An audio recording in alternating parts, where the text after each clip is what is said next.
Good morning and welcome to the Society of Wetland Scientists August 2019 webinar, where we'll be learning about restoring a Florida lake, that is Lake Apopka, and the integral role that wetlands play in that process. My name is Kim Ponzio. Next slide, please. And I am past president of SWS and the current chair of the SWS webinar committee. And I'm going to be your moderator today. So before we get started, I'd like to go over a little housekeeping. The general format for today's webinar will be a 45-minute presentation by our speaker, and then followed by 15 minutes or so of questions. And so at any time during the presentation today, you can type your questions in the questions pane that you see on your control panel, and I will pose those questions to our presenter at the end of the presentation. Today's webinar is also being recorded, so you'll receive a link to that recording following the webinar. And we also ask that you take a minute to fill out the evaluation survey that will help us to plan future events. Also, if you'd like a copy of the slides today, you can find that in the handouts section on the control panel. There's a PDF copy there. And also, if you're tech savvy, you can tweet about today's webinar at #SWSwebinar. Next slide, please.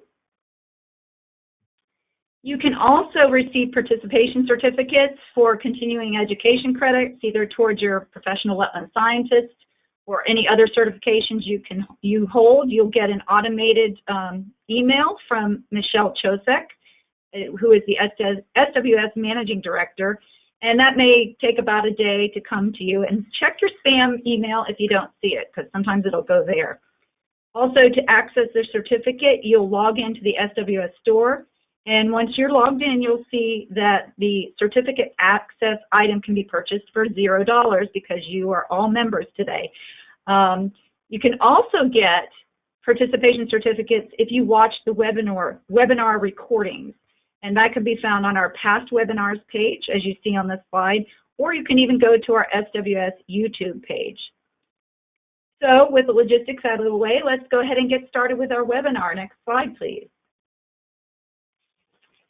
Today, our speaker is Dr. Eric Marzoff, who is the Director of the Division of Water and Land Resources at the St. Johns River Water Management District here in Palatka, Florida.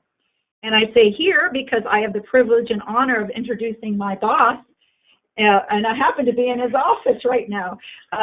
Eric oversees the Bureaus of Water Resources, Water Resource Information, and Land Resources at the Water Management District. And I've worked with him at least since as far back as 1994 when he joined the district. In 1999, he began working on the Lake Apopka program as a supervising environmental scientist, overseeing portions of the Lake Apopka restoration program. And until 2012, he was a district scientist working on lake, river, wetland, and spring restoration projects. And for a short time, about 3 years, he was at the Swanee River Water Management District. And then he returned back to St. John's and leads the division with over 30 years of experience in water management. Eric has a rich educational and experiential background, earning his master's and PhD in ecology from the University of California, Davis, where he studied subalpine lake ecology. And he was a scientist at the Oak Ridge National Laboratory prior to joining the district. So with that introduction, I'd like to turn control over to Eric. Good morning, and thank you to the Society for an invitation to talk about one of my favorite topics, and that's our work at Lake Apopka. I need to thank many, many contributors to this presentation and to the work. There are many district staff and folks with other agencies who have expended so much of their careers, their expertise, their dedication. It is all of what makes what I'm going to be presenting today possible. The first picture I like to start with because I think it illustrates both the current water quality challenges and the progress we've made. In the background, you can see a turbid algal bloom, which is the condition for much of the lake. But in the foreground, you can see a nice bed of Valsinaria coming back in response to the improving water quality and how it helps clear the water. And that's really the goal for the lake. Next slide, please. So go ahead and click. So for those of you not familiar with Florida's water management districts, there are 5 within the district in the state, and they're set up on watershed boundaries. The St. Johns district is built around the watershed of the St. Johns River. Circled in red, you can see Lake Apopka, which is the headwaters of the Ocklawaha River, the largest tributary to the St. Johns. Just south of that red circle, for some of you, there's some mouse ears that might be familiar in helping you locate where you are. Click again, please. So the water body we're going to be talking about is Lake Apopka, which is the 4th largest lake in the state, and once had a large littoral floodplain wetland on its north side. Click again. The lake is large, 125 square kilometers. Click again. And this former floodplain wetland is also quite large. This area, the floodplain, was ditched and drained in the 1940s and put into agricultural production. That agricultural activity greatly increased the runoff and loading of phosphorus, which ultimately is feeding a perpetual algal bloom, which shaded submerged vegetation and crashed the habitat that the sportfish were relying on. One of the key points to remember through all of this is that through the 50 years of farming on the North Shore, the soils, these organic soils that the floodplain had created, were oxidized and lost at a rate of about a foot a decade. Click again. Click again. There you go. So if we look back at what Apopka was like in the good old days, and by that I mean this was Central Florida's original tourist attraction. And the reason is that it had clear water from rainfall and a spring at the south end of the lake, very low nutrient loading from a relatively small watershed. The floodplain marsh provided abundant wetland habitat, and the clear water within the lake supported a luxuriant community of submerged plants that provided critical fish and wildlife habitat. And that fish and wildlife created an important resource-based economy. Next slide, please. And we can see that by, if we look back at ads from magazines back in the past. This is from Forest and Stream in 1913, talking about how good the fishing and hunting were at Lake Apopka. Next slide, please. And in fact, surrounding the lake were 29 different fishing lodges, fish camps, which were all taking advantage of the really good resources, both hunting and fishing, that were provided by the lake and the North Shore. Next slide, please. So I want to talk a bit about the threats to Lake Apopka and how the district has been addressing them. Next slide, please. The first 2 threats will combine together because they're so intimately intertwined, and that's the loss of the floodplain marsh and the eutrophication of the lake due to excess phosphorus loading when that area was put into farming. Next slide, please. In the upper left, you can see a graphic illustrating the development of agriculture on the North Shore, which is shown in red. And starting in 1941 was when the building of the levee that isolated the North Shore from the lakes, and then the installation of pumps to begin draining the area, and it's being put into cultivation. Ultimately, that farming activity increased the phosphorus loading to the lake about 7-fold, And in total, that loading was 85% of the total load coming in from the watershed. That watershed is shown in green on the map on the right. So you can see for a lake this size, the watershed was relatively small. The lower graphic again illustrates the fact that over the 50 years or so of farming, that the soils of the floodplain were oxidized and subsided. So now the option of just reconnecting the lake to re-inundate that floodplain is really not a viable option because it would be too deep. It would be too deep to support wetlands. Next slide, please.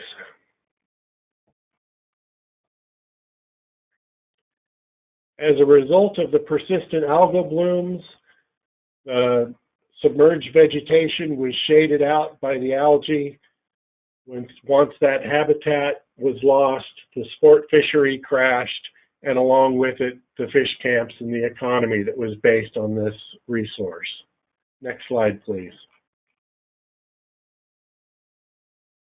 One attempt made to restore the fishery made Life magazine back in 1957. With the loss of the sportfish and the eutrophic conditions, the lake became dominated by gizzard shad, which are a native fish that do very well in algal-dominated lakes. And the Game Commission, or its predecessor, came in and rote-known the lake and killed about 3.5 million pounds of shad in the hopes that they could jumpstart the sportfish on the lake. We'll come back to this as a management technique. Next slide, please. So the reason the work on Lake Apopka is important is because, again, it's the headwaters to the Ocklawaha River. Click, please. And so what happens in Lake Apopka isn't just important to it, it's important to the entire chain of lakes. So what the water quality improvements or degradation in Apopka have downstream implications. And the district has undertaken restoration projects in the headwaters of both the Upper St. Johns and the Upper Ocklawaha. The photo on the left just is an image of what the floodplain farms looked like when they were in operation. The canal leaving Lake Apopka was dug in the late 1800s, and when it was constructed, it lowered lake levels about 3 feet. So there's a long history of manipulation of this system. Next slide, please. So this illustrates kind of why the focus on phosphorus.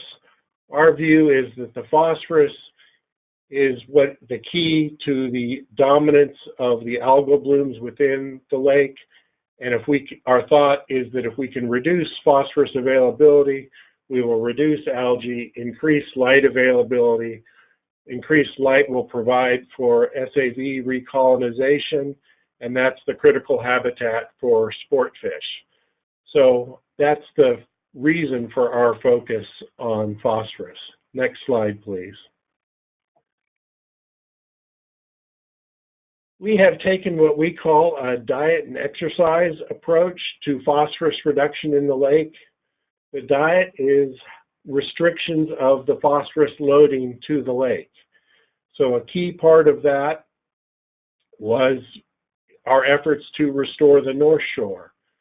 In 1996, the Florida legislature understood that the restoration of Apopka was an important goal, and the means to do that was for the district to buy those farms. And we began work to restore them with the idea of reducing the phosphorus loading coming off this area. And we use alum to treat the discharges that we do have coming from the North Shore, but the key is reducing the volume of water we pump back to the lake. The district has also done a more strict stormwater rule than in other parts of the state to reduce that source of loading. The other aspect of our phosphorus reduction approach is what we call the exercise, and that's the working off of the excess phosphorus that's already in the lake. And we have two techniques that we use for that. One is the harvest of rough fish, mostly gizzard shad, which we began in 1993. And the second is the operation of a recirculating filter marsh we call the marsh flowway, which removes particulate phosphorus and suspended solids. Next slide, please.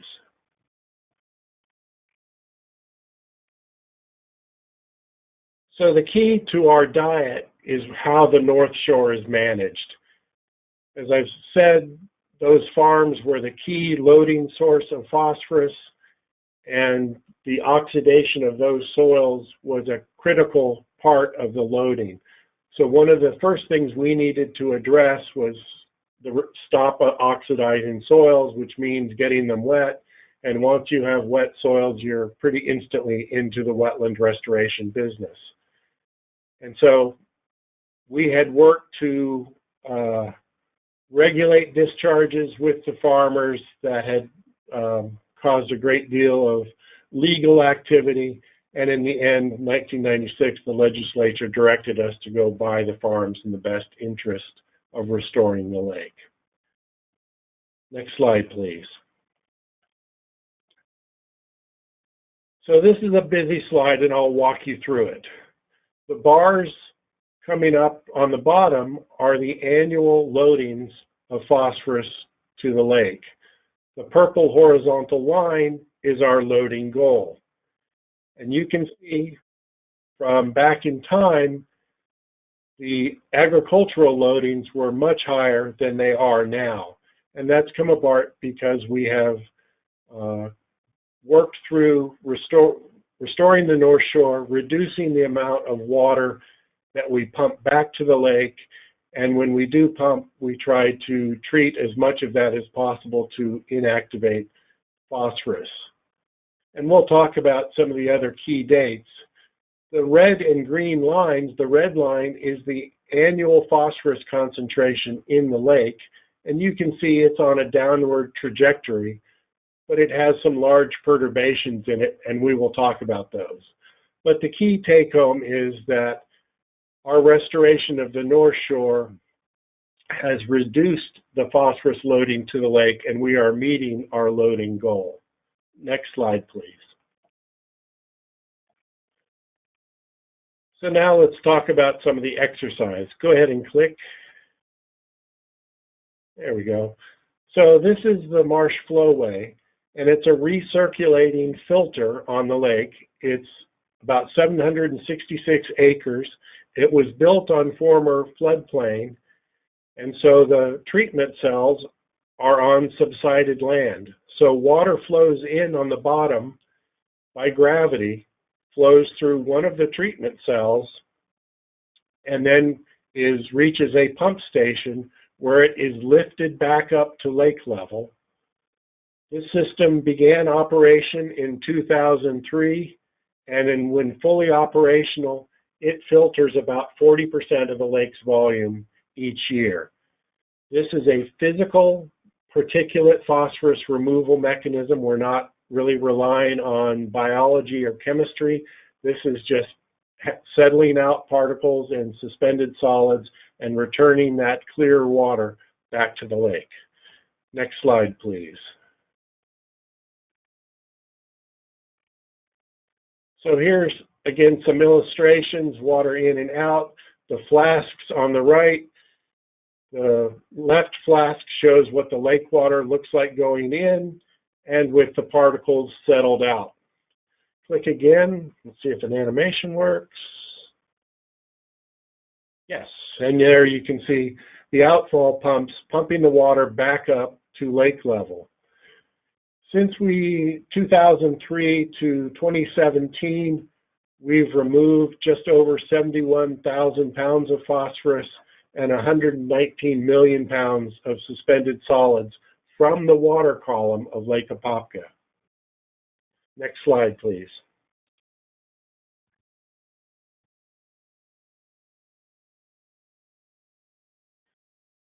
So here's some aerial imagery that illustrates what that looks like.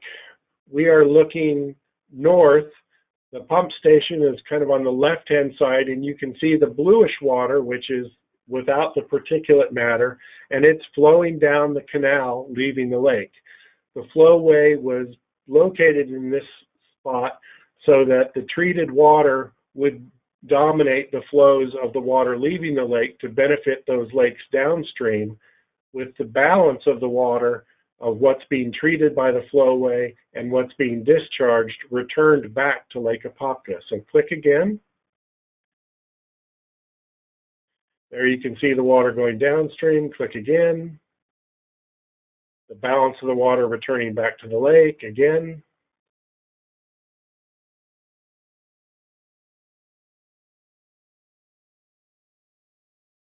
And there's a view of this plume of clear water located near where the filter wetland discharges its water. Click again, please.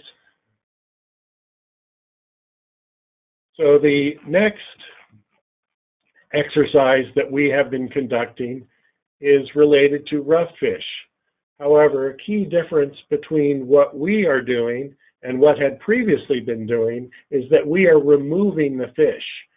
When they were rotenone poisoned in the 50s, those fish were left to decompose and recycle their nutrients back into the lake, whereas here we are actually removing them from the lake. And we just view these gizzard shad as easy to catch packets of phosphorus. So we work with a large fish processor who can handle gizzard shad. Go ahead and click and see if the videos will work. We have, go back one, sorry.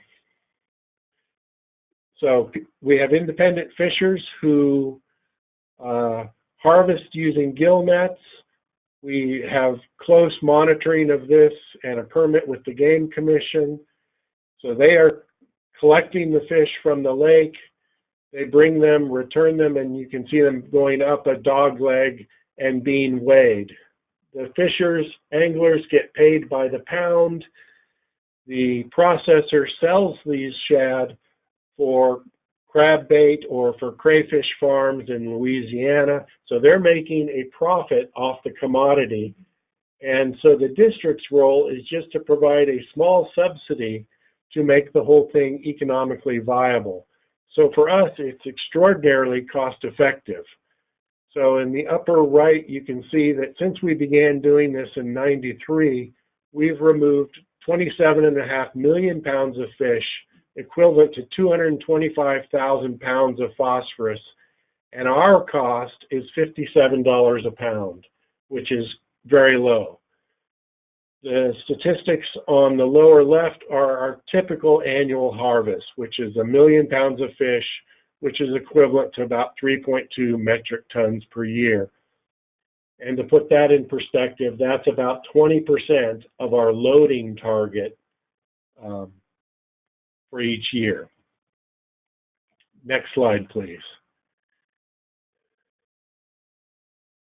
Now we know that that is our direct removal of the fish. We also know these fish play an important role in nutrient recycling. Quantifying that is much more difficult, but these fish are feeding on the algae in the water column, feeding on algae in sediments, and so they are recycling nutrients both in their excretions and also in just stirring up the bottom.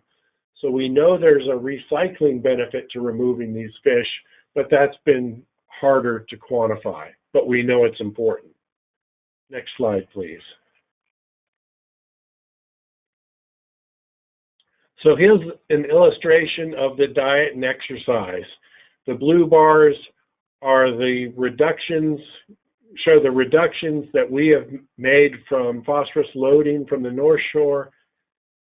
The red is loading from other sources around the lake, and the yellow and green bars are our exercise program, the treatment wetland and the shad harvest. So collectively, we are reducing the amount of phosphorus within the lake. Next slide, please. Go ahead and click through this. Another way to view this is we have implemented various buyouts of the farms, various parts of the exercise and diet program, and this is a chart showing that phosphorus concentration in the lake, and it also illustrates the concentration target we have for the lake, and that while we haven't reached it yet, we are getting closer and closer each year. Continue clicking through to the next slide. And this just shows the implementation of various aspects of our efforts to reduce phosphorus and their cumulative impact on the concentration within the lake. Next slide, please. So our first glimmer of hope was in 1995 when we began to see small patches of vallisneria reappear in the lake. It hadn't been seen for about 50 years. And this we thought was a good sign in response to efforts that began in 1993 where the farmers were beginning to do things to reduce their loading. And it was also 2 years after we began the harvest of gizzard shad. So a little glimmer of hope that our goal of removing phosphorus, reducing phosphorus, and clearing the water for plants to respond was beginning to work. Next slide, please.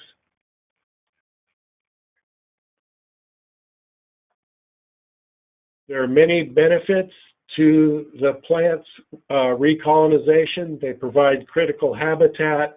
They further stabilize sediments so that they're less easily resuspended, and they help clear the water within those patches, kind of creating a positive feedback for further expansion of those plant beds.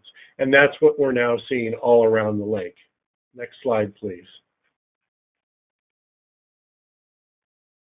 So in our latest survey this year, you can see green dots all around the lake, and that's where we have found submerged vegetation recolonizing, and that's at 74% of the transects we've surveyed. And we are also starting to see the fishery recover because on the right-hand side, you will see bycatch of our plant surveys. This bass actually jumped into the airboat while Jim Peterson was doing some plant surveys. So we know the fishery is recovering as well, and that was bycatch from our efforts to survey plant recovery. Next slide, please. That was further reinforced by the Game Commission survey of bass around the lake, and they are seeing that 40% of the Apopka sites had high catch rates for bass, and that their growth rates were high relative to those seen in other parts, other lakes in Florida. So our end goal of recovering the sport fishery in the lake is also beginning to take shape. Next slide, please. So the next threat I want to talk about is the residual organochlorine pesticides that were the result of the farming activities on the North Shore and how we worked our way through those issues. Next slide, please. So following our acquisition of the farms, one of the first things we stopped doing is pumping so much, which meant this land below lake level and with rainfall began to get wet. There were no crops, and it attracted a tremendous number and density of birds. And in late 1998, we began to notice that some of them were dying. Next slide, please.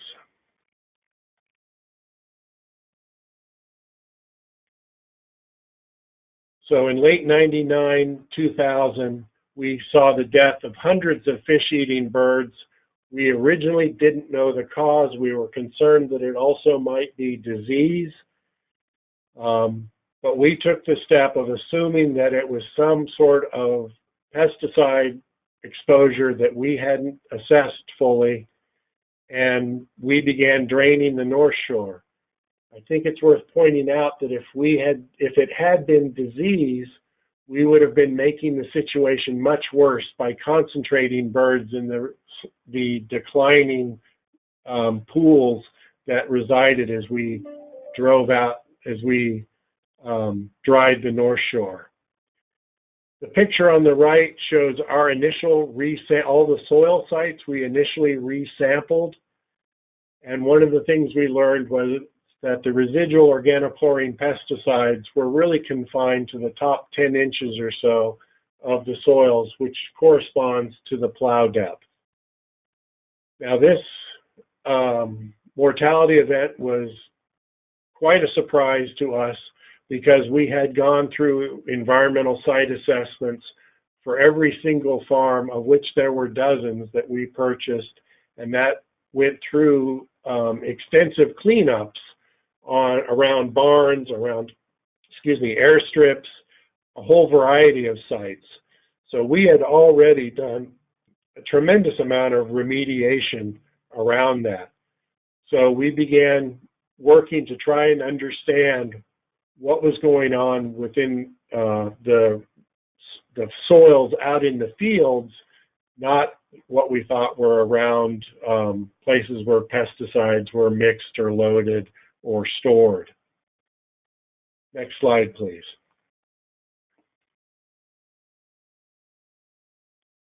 So when we began looking at the literature of toxicology literature, we had several questions. One is, what happened? Which of the many chemicals that were used out there? And note that these organochlorines, as you can see on the right, had been banned many, many years prior to the acquisition.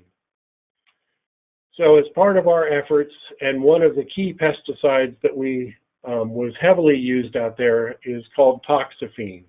And it starts in its off-the-shelf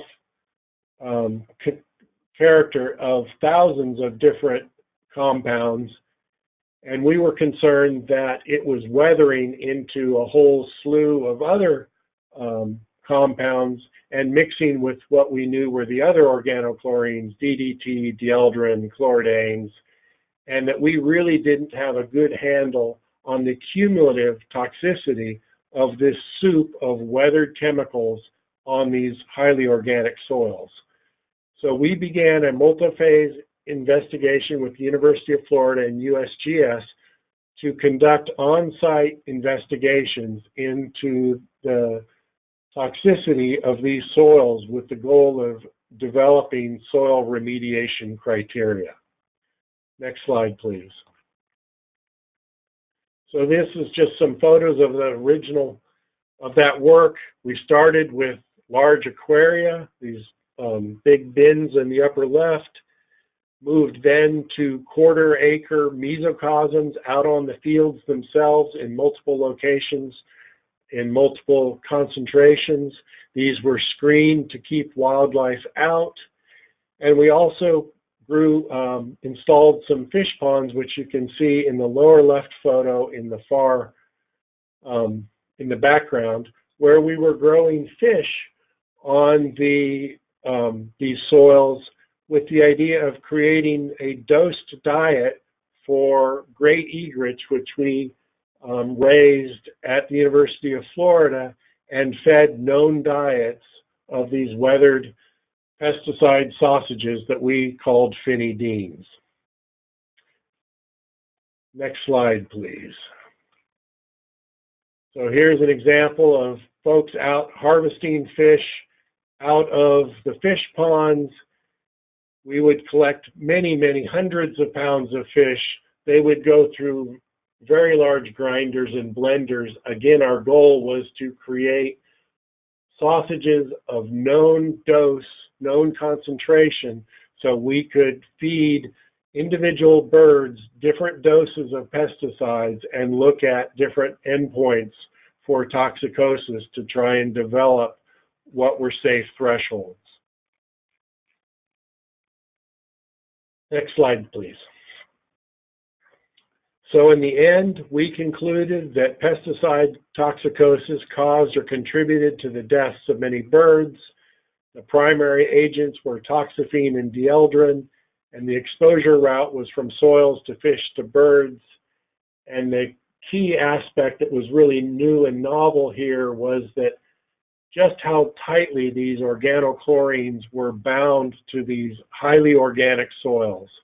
And so even though these chemicals had been banned for many years, if not decades, they still persisted, and their degradation products still created a lethal soup. Next slide, please. So now that we had endpoint concentrations, we could back calculate what is the concentration in the soils we needed to create to provide for safe conditions. And then we mapped those onto the North Shore of where we had fields that were in excess of that, and began looking at how are we going to remediate this large area. Next slide, please.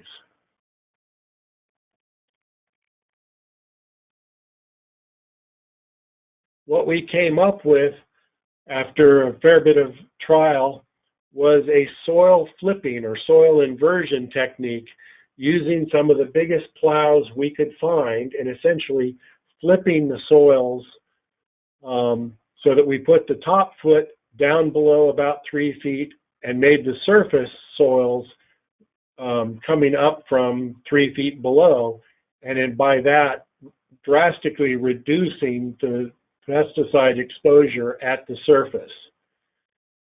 This cost us just under $10 million to do over the 4,000 acres we needed to remediate. This generated about a 68% reduction in DDE exposure, which we use as a surrogate for all pesticides. And compared to some of the traditional remediation techniques, which their costs were in the range of $800 million, we feel that our science and investigation in coming up with this novel soil inversion technique was highly cost effective and allowed us to move ahead with restoration. Next slide, please.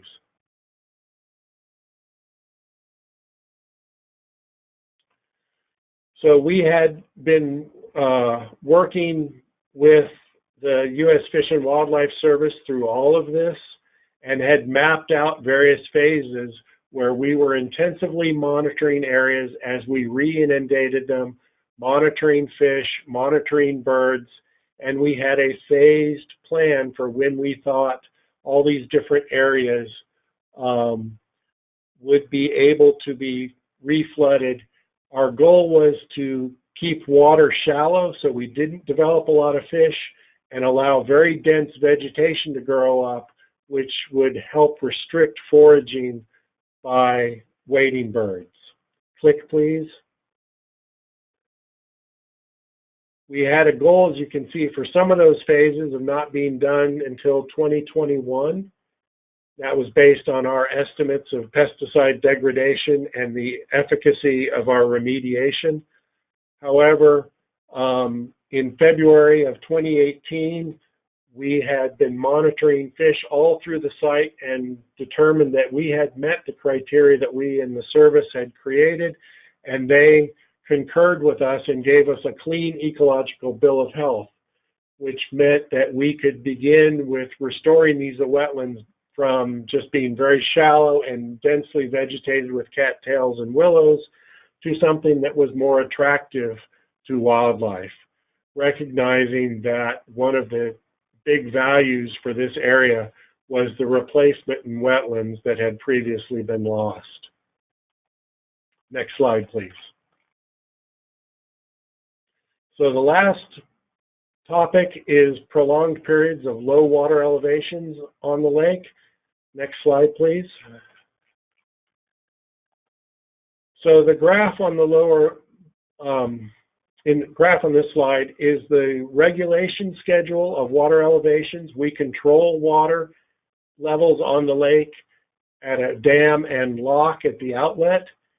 And the black line is the actual water levels. And you can see since 2000, we have gone through some really dramatic multi-year intense droughts. And in fact, the drought of 2000, the lake lost about two-thirds of its volume. The lake is normally very shallow, about 6 feet, and it went down to just over 2.5 feet during this most intense drought. And that has big implications for water quality. Sediments are more easily resuspended. Even if it's without the sediments, just losing that much water concentrates the remaining phosphorus in the remaining water, so the concentration goes up.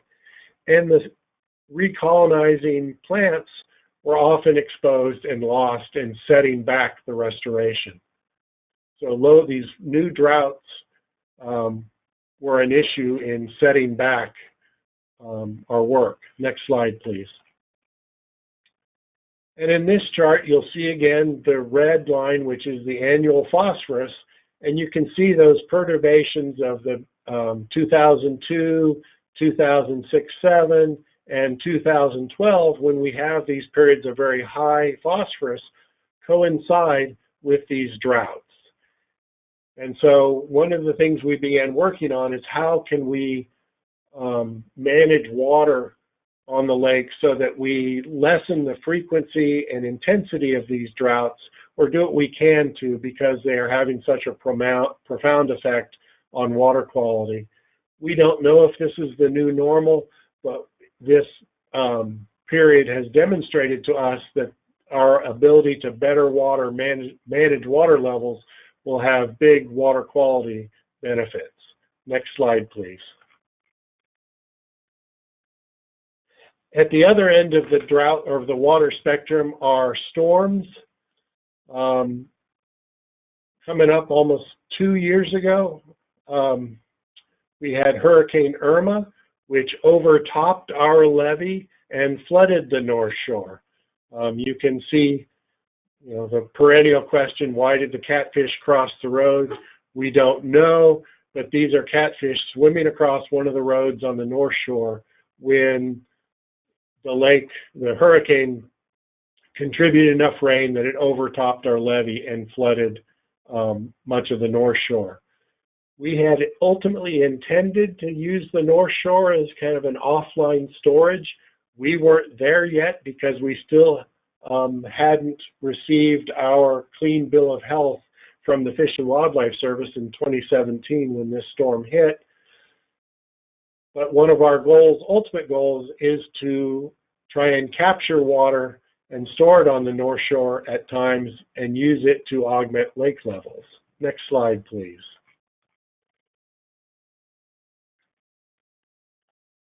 So one of the district's core missions is flood protection.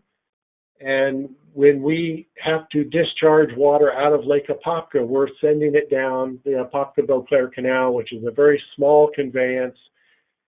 And we often run into tailwater problems. So how we manage floods through this area is highly constrained.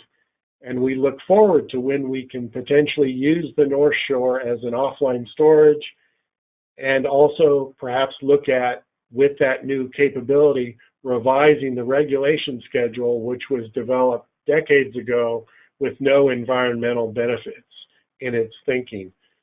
So we're looking at multiple ways in how we can perhaps better manage water to benefit the system. Next slide, please. So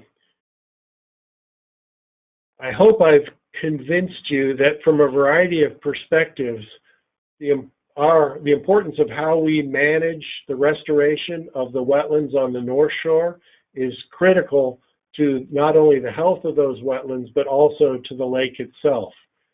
It's critical from the perspective of the amount of phosphorus coming off this area, making it to the lake. It's critical from habitat perspectives for wildlife. There are water supply, water storage aspects, and also flood protection. So that touches on all of the core missions of the district. So we are not where we ultimately want to be with the restoration of this 50,000 acre ecosystem, but we've made good progress, and we're seeing lots of positive signs on both the North Shore and the lake. Next slide, please.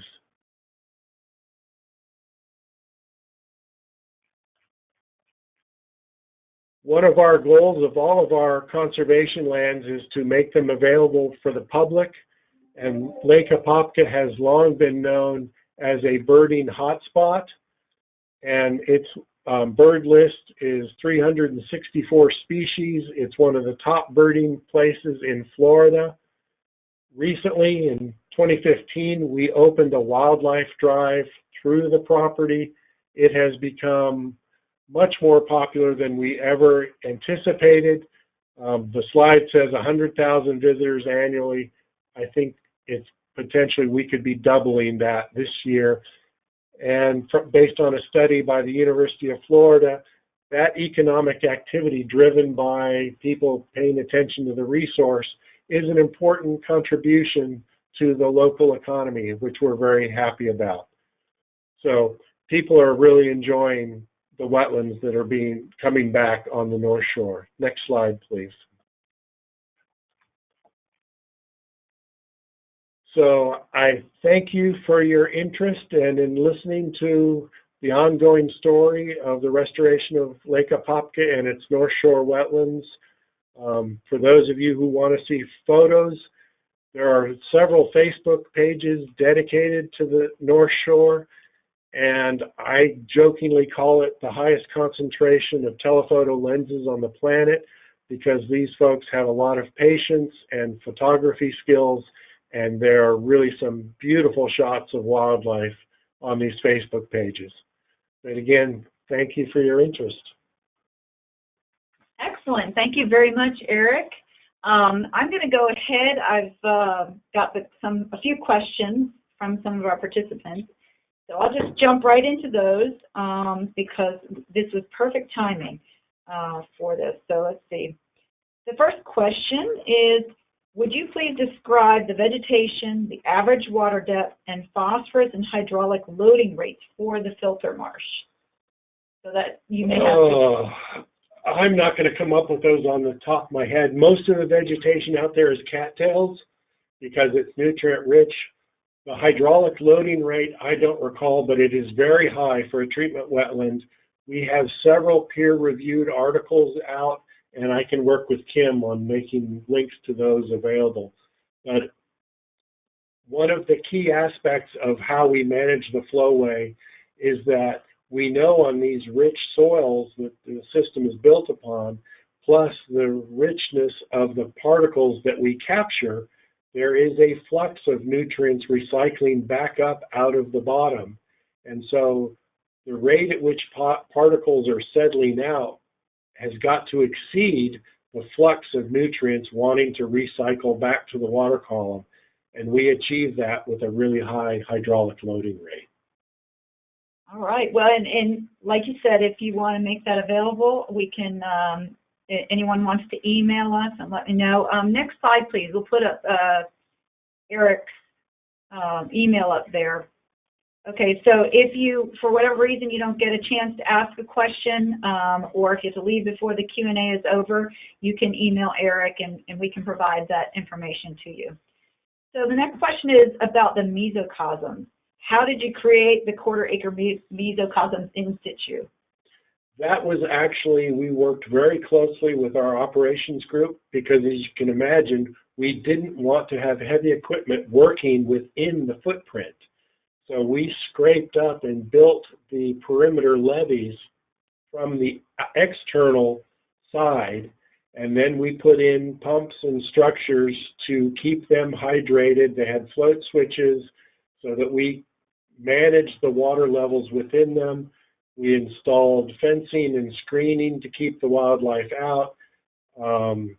We had problems with some birds wanting to get entangled in the fencing and netting, so we had air cannon or gas cannons up at times. Managing those mesocosms was a big undertaking for our operations team, and they really did a fantastic job. And we also did a lot of sampling once they were built on the inside to confirm that the conditions on the inside of the mesocosms matched the field that we built them in. And we worked with University of Florida on that? Yes. On the mesocosms? Yes, we work with a group at UF and USGS on designing the entire experimental regime to, working through. Our end goal was, what are the remediation criteria in the soils? So working through the toxicity in the wildlife, back through biota sediment accumulation factors to get back to what was a safe level in the soils. All right, I want to talk a little bit about the marsh flowway. Someone had a question about if the primary mechanism of pea removal is the settling that you talked about. Is there a reason why this approach wouldn't work in a sandy soil environment? Meaning, like, how much does the muck soil in the flowway influence the project's effectiveness? Could you do that in a mineral soil environment, either from a primary or secondary standpoint? I think so. I would think you would have less recycling of nutrients back up out of the bottom. One of the reasons this system made sense for us is because we were building on already subsided fields. If we had to excavate 5-6 feet over the hundreds of acres that the flowway was constructed, just the excavation costs of that volume of earth would have been enormous. So we avoided that by having the advantage of working on a subsided landscape. So you kind of moved into my question. My question is, how is the surface building up? Are we measuring the surface with all this particulate matter falling out into the marsh? Is it building up, and will we eventually have to do some kind of maintenance on the sedimentation or the vegetation out there? Our estimates were that we could run the flowway for 50 years based on the volume of which we could store sediments. I think at the rate the water quality is improving, we probably won't have that opportunity, because at some point the phosphorus and particle concentration in the lake, in the inflowing water, will be so low that the flux coming out of the flowway cells we won't get removal. And at that point, we will shut the system down. And I think that's also an important point related to the shad harvest. This is a tool that works very well when there are shad. But in other lakes where we've done this, like Lake Griffin, we have essentially happily put ourselves out of business because we were catching too many sportfish. And so it's a tool that has limited utility, but when it works really well. But we were happily catching too many sportfish in Lake Griffin, and we said, okay, we don't need to do this anymore. All right, I do have one specific question about can you explain how you apply the alum? At our pump stations, we dose the alum as the different pump stations use different approaches, but essentially as the water's leaving a pump, we dose it in based on an estimate of the dosing needed, and we get that dosing based on jar tests. And then we let that water with alum flock in it run through either a pond or a wetland area where the alum flock and the phosphorus are captured prior to that water making it back to the lake. Great. Well, and I'm thinking too, when your marsh flowway fills up, now we have some more wetlands for you. Absolutely. I mean, we get a lot of wildlife use out there. So we've spitballed about what kind of habitat might make sense in an area where we've really got fine scale ability to manage the hydrology. Right. Well, I'm sure a lot of the anglers out there want to know if they bring their boat out there, will fish jump in them? So you might have to get Jim to give them a tour. Well, and I don't know exactly where on the lake that occurred, but it was, I think, a really good indication of, one, the fish are responding to the habitat locally, and that the growth rates are such that we're getting good-sized bass. And I should have mentioned that the Game Commission, in addition to their monitoring, have recognized that the conditions are improving, and so they've begun stocking the lake with largemouth bass, which they hadn't done previously because there was really no point. There wasn't the habitat to support them. Now that habitat is coming on rapidly. we've got Vallisneria, Illinois pondweed, southern naiad, Cara, a whole variety, and unfortunately hydrilla. But the fish like it. The fish love it. Yeah. I have a question from someone from Peru, probably thinking there might be work that they could do in their ecosystems there about the phosphorus level. Has it come back to the original level? And do you know what that was? I mean, was it oligotrophic to begin with? It was probably, I don't remember what the original concentrations were. It was probably very low because the indications we have from the literature is that this lake was gin clear and that there was submerged vegetation over much of the bottom. So there would have been a lot of competition for nutrients in the water column.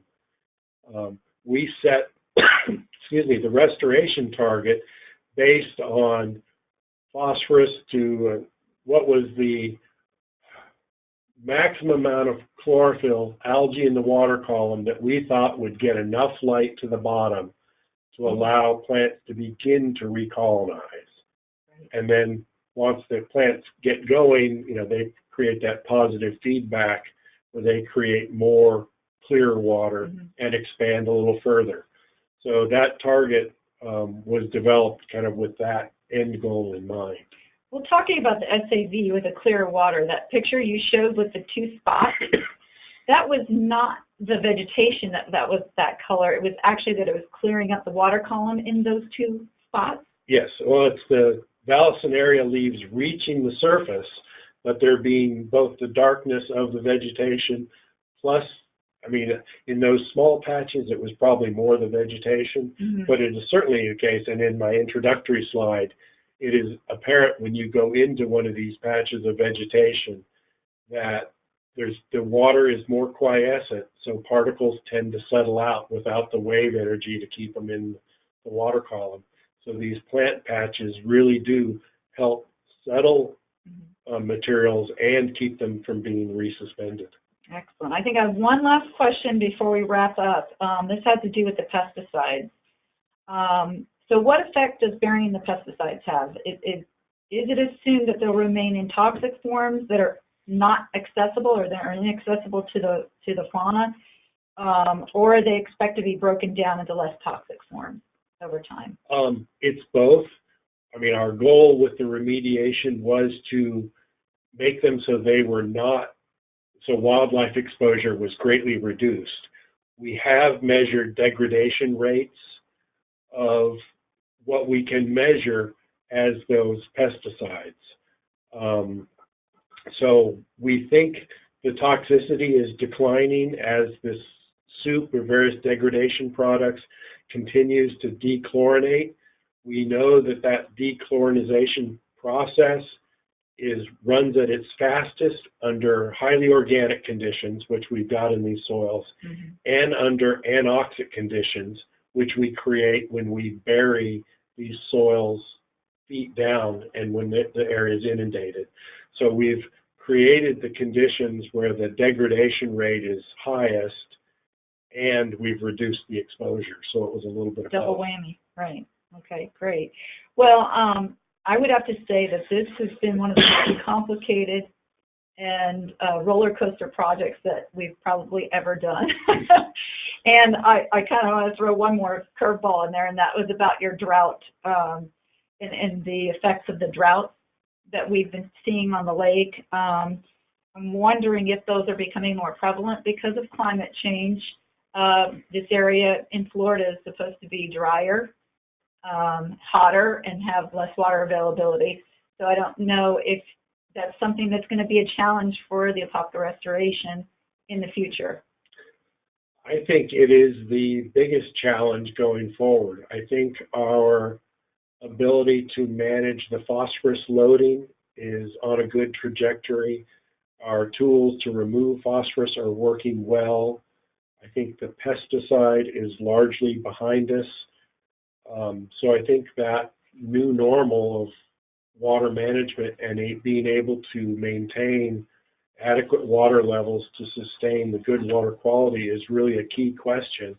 And that's where, using all of our tools to manage what water we receive as wisely as possible is really an important goal of what we're currently working on. Good.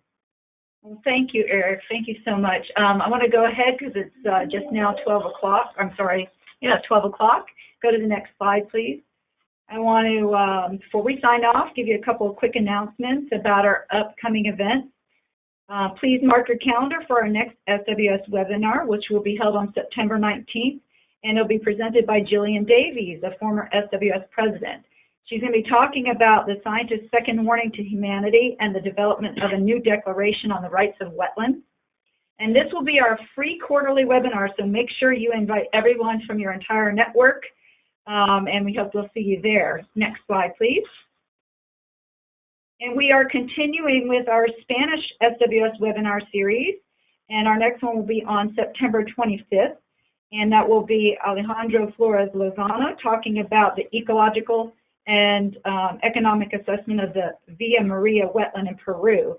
And as a reminder, all the Spanish webinars are free both to members and non-members alike, and this will be a live broadcast of a recorded webinar. And with that, I'm going to ask you to go to the next slide, please. I would like to extend a special thank you to Eric for his presentation today. And I received this from my neighbor, who's 86, and said, I've got a little something about Lake Apopka you might want to know about. And since I didn't really work on it, I was like, yeah, let me see that sometime.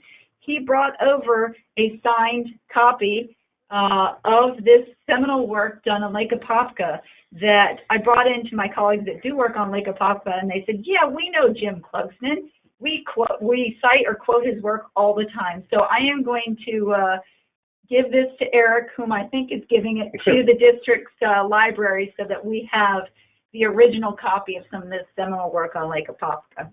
Thank you very much, Kim. That's really a wonderful treat. So anyway, thank you, Eric, again, and thank you to the audience for attending today. And I hope that you'll all be ready for the next webinar on September 19th. Have a wonderful day.